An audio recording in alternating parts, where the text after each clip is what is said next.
Welcome to the Slop Temple. We pray this video helps. You start by opening Excel and a workbook. This gets you into action immediately.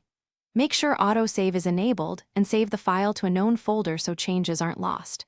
Create a simple header row with clear column names and format them as bold so data entry is consistent.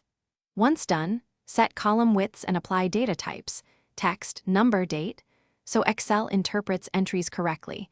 This prevents later errors and speeds up sorting and filtering. With the structure in place, convert your range to a table to keep headers and formulas consistent as you add rows. Now enter formulas using relative references for copied cells and absolute references when a fixed cell is needed. This ensures correct calculations as data grows. Use functions like sum and if for core logic, then name key ranges to simplify complex formulas. Make use of conditional formatting to highlight outliers so you can spot issues quickly and act on them.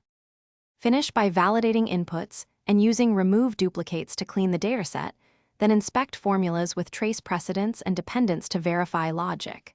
Protect sheets or lock cells to prevent accidental edits and set clear permissions when sharing. Once reviewed, export required views to PDF for presentation or CSV for systems, and save a version backup. If something breaks, first check cell references and named ranges. Often recalculate.